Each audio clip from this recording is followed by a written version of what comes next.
वहीं हेमंत सोरेन सरकार की आज हलफ बर्दारी तकरीब है। रांची के मोरहाबादी मैदान में यह हलफ बर्दारी होगी। मोरहाबादी मैदान में जोर शोर से तैयारी चल रही है। हलफ बर्दारी में शामिल होंगे इंडिया के बड़े लीडरान। मोरहाबादी मैदान में शाम 4 बजे हलफ बर्दारी तकरीब की जाएगी। बस चंद घंटे और हैं जब हेमंत सोरेन एक बार फिर से मुख्यमंत्री पद का ओहदा संभालेंगे, जिसके बाद झारखंड में नई सरकार की ताजपोशी हो जाएगी। हेमंत सोरेन आज झारखंड के 14वें वजीर आला के रूप में हलफ लेंगे। रांची के मोरहाबादी मैदान में हलफ बर्दारी तकरीब की तैयारी अपने आखिरी मरहले में है, जिसमें देश भर के कई दिग्गज लीडरान शामिल होंगे।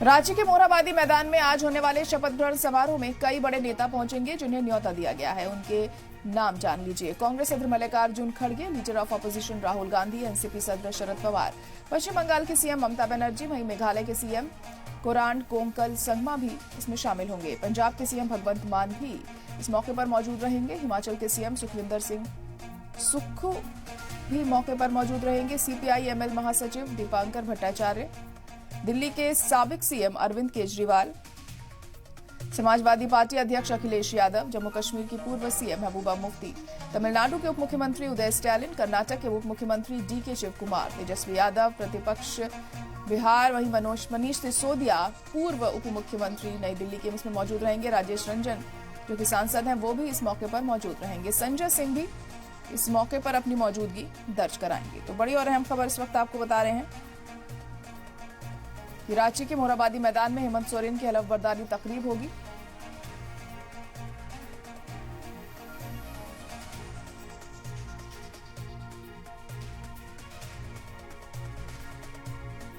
तो महाराष्ट्र में कौन बनेगा सीएम, इस सवाल का जवाब महाराष्ट्र के कारगुजार सीएम और शिवसेना चीफ एकनाथ शिंदे ने दे दिया है। देखिए रिपोर्ट।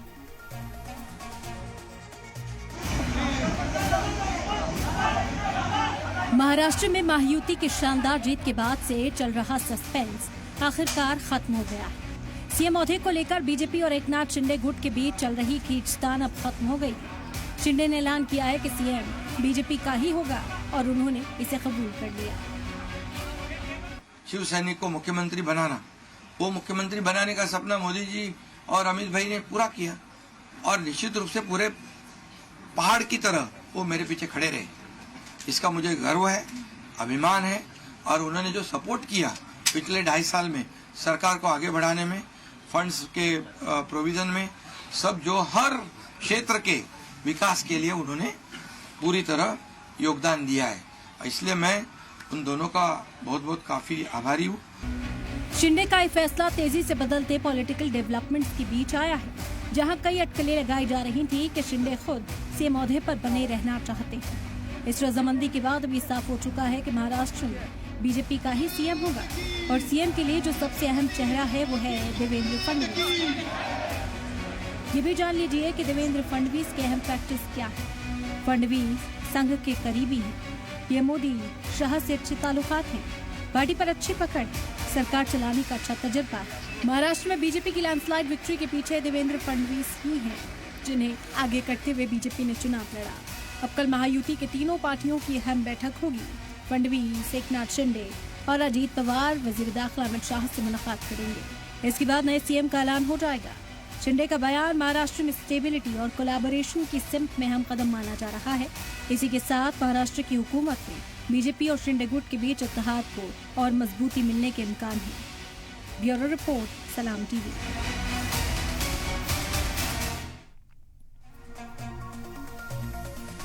महाराष्ट्र इलेक्शन के रिजल्ट्स के बाद ईवीएम पर सवाल उठ रहे हैं और इसी कड़ी में महाराष्ट्र के जिला नांदेड़ में जबरदस्त ईवीएम के खिलाफ मुजाहिरा हुआ। मुजाहिरीन ने ईवीएम का पुतला जलाकर एहतजाज दर्ज कराया। मुजाहिरीन ने इलेक्शन कमीशन से बैलेट पेपर पर इंतखाब कराने की मांग की है।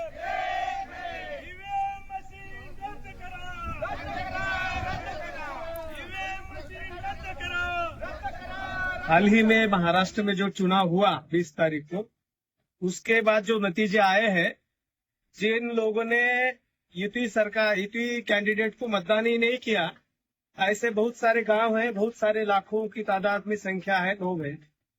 तो आज हम नांदेड़ कलेक्टर ऑफिस के सामने आके ये कह रहे हैं, भाई जब तक ये ईवीएम मशीन के ऊपर बैन नहीं लगता, इसके ऊपर प्रतिबंध नहीं लगता और पुरानी पद्धत जो है मतपत्रिका के ऊपर मतदान अगर होता है तो यहाँ की लोकशाही बची रहती है। अच्छे लोग, लायक लोग चुन के आ सकते हैं। आज मशीन के माध्यम से हमारे वोटों की, हमारे मतों की चोरी की गई है बड़े पैमाने पर और इसके ऊपर बैन लगना चाहिए। प्रमुख मांग लेकर आज हम यहाँ निदर्शन कर रहे हैं, ये ईवीएम मशीन को जलाने का काम कर रहे हैं। वहीं अजमेर दरगाह में मंदिर होने का दावा किया जा रहा है। इसको लेकर हिंदू सेना के सदर विष्णु गुप्ता ने अजमेर सिविल कोर्ट में पिटीशन दाखिल की है। विष्णु गुप्ता का दावा है कि एक किताब का हवाला देते हुए कहा गया है कि ये दरगाह नहीं बल्कि शिव मंदिर है।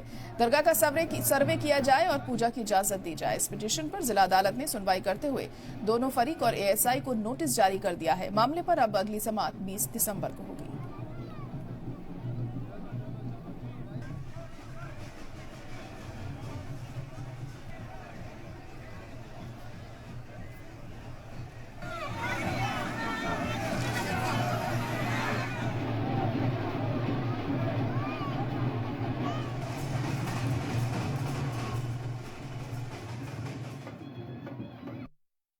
अजमेर कोर्ट में एक हिंदू सेना के राष्ट्रीय अध्यक्ष विष्णु गुप्ता ने एक पिटीशन फाइल की है कि हजरत ख्वाजा मोइनुद्दीन चिश्ती रहमतुल्लाह अलैह की दरगाह में मंदिर है और कोर्ट ने उसे एक्सेप्ट कर लिया। तो हम तो खैर ये मान के चल रहे थे, क्योंकि अभी सम्मल में जो शाही मस्जिद में एक पिटीशन फाइल की गई 1:30 बजे और 3:30 बजे कमिश्नर अपॉइंट हो गया और शाम को ही कमिश्नर सर्वे करने चला गया डीएम और एसपी को लेकर और तमाम अमले को लेकर रिपोर्ट भी बनी। उसके बाद 3 दिन बाद नारे लगाते हुए आए और फिर जो हुआ आपके सामने, कभी मथुरा, कभी काशी, कभी बाबरी मस्जिद के फैसला आने के बाद जबकि हमने कड़वा खूब पिया था और मान लिया था देश हित में, ये सोच रहे थे कि अब कुछ नहीं होगा, लेकिन ये थमने का नाम नहीं ले रहा है।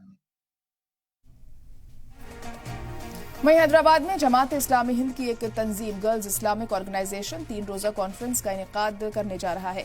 इस कॉन्फ्रेंस का मकसद लड़कियों को मजीद मजबूत और बाख्तियार बनाना है। इस 3 रोजा कॉन्फ्रेंस का नाम मशाल रखा गया है। इस कॉन्फ्रेंस का इनेकाद हैदराबाद के नामपल्ली नुमाइश मैदान में किया गया है। ये कॉन्फ्रेंस 29 नवंबर से लेकर 1 दिसंबर तक चलेगी। काबिले जिक्र है कि इस तंजीम का मिशन तालिबात और नौजवान खवातीन को हिदायत इलाही की रोशनी में तैयार करना है।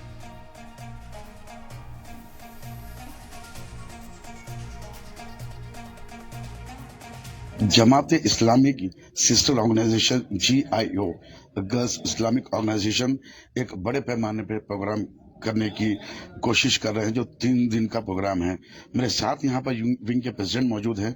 अब बताइए 3 दिन में क्या प्रोग्राम है आपका? हमारी इस प्रोग्राम को रखने का मकसद यह है कि नौजवान नस्लों में सलाहियतों को परवान चढ़ाएं और उनके अंदर कई सारे ऐसे जो बुराइयां मौजूद हैं, जैसे फहाशी, उरियानियत वगैरह है, जो इंटरमिक्सिंग वगैरह जो आम देखी जाती है फेस्ट्स वगैरह के सिलसिले में, उसको हम रोकते हैं और उसका हम सद्देबाब करते हैं और एक नया ऐसा फेस्ट आप तमाम के सामने रखते हैं। जो जिस तरह के खवातीन को हैदराबाद में खवातीन को आगे बढ़ने से या घर से बाहर जाने से, पर्दे से काफी रोक टोक होती थी, इस दौर में आपको क्या लगता है खवातीन आगे बढ़कर शाना बाशाना जो है काम करेगी?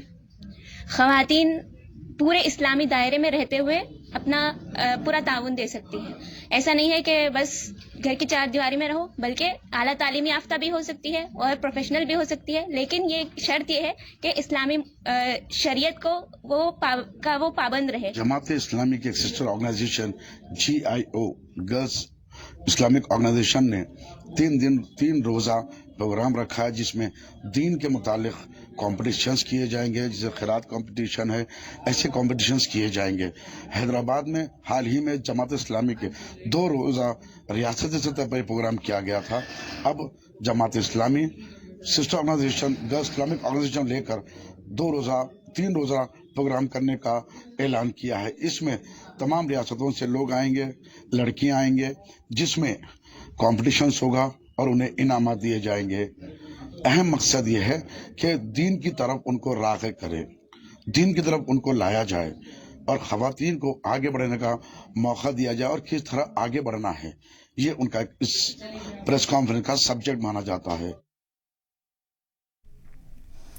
दिल्ली की मशहूर और मारूफ यूनिवर्सिटी जामिया मिलिया इस्लामिया की इंजीनियरिंग ऑडिटोरियम में दारा शिकोह पर 2 रोजा इंटरनेशनल कॉन्फ्रेंस का आगाज हुआ। सिर्फ हिंदुस्तान में ही नहीं बल्कि दारा शिकोह के सेक्युलरिज्म पर दुनिया भर में कॉन्फ्रेंस शुरू हुई। वाज़ेह हो कि दारा शिकोह को फारसी जबान पर महारत हासिल थी, जिससे उन्होंने पूरी दुनिया में हिंदू मुस्लिम तहजीब के जरिए अपने कलम से पहुंचाया। इस प्रोग्राम में दिल्ली से सांसद और मरकजी वजीर हर्ष मल्होत्रा चीफ गेस्ट के तौर पर मौजूद रहे।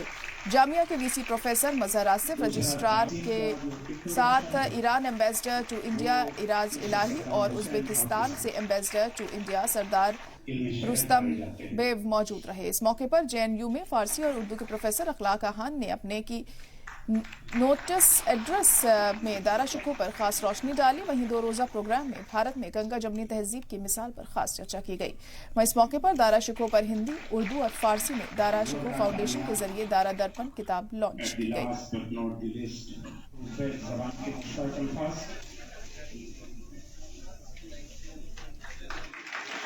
जिनका हिंदुस्तान में ही नहीं, भारत में ही नहीं, बल्कि पूरी दुनिया में लोग इसलिए जानते हैं और इसलिए जाने जाते हैं ये कि ये पहले ऐसे शख्सियत हैं जिन्होंने संस्कृत का उपनिषद का ट्रांसलेशन जो था, अनुवाद जो था, उन्होंने पर्शियन में किया।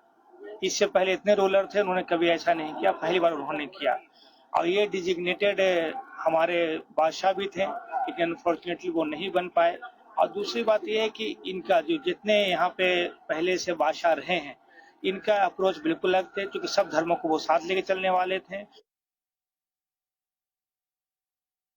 देखिए, दारा शिकोह एक ऐसी शख्सियत है कि जो कि सेकुलरिज्म के फॉरमोस्ट अगर कह लें कि अव्वल दर्जे में शुमार होते हैं। और उन्होंने जो है ना, जो अपनी ट्रांसलेशन सिर अकबर, जिसको 52 उपनिषद का ट्रांसलेशन किया, योग वशिष्ठ का ट्रांसलेशन किया, भगवत गीता का ट्रांसलेशन किया, इन सारी चीजों को ट्रांसलेशन करके ये जो रिलीजियस सिंक्रेटिज्म है बिटवीन हिंदूज एंड मुस्लिम्स, इसकी सिमिलरिटीज को, जो कुछ गलतफहमियां हैं, वो उस गलतफहमियों को दूर करने की कोशिश की है अपने वर्क्स के जरिए।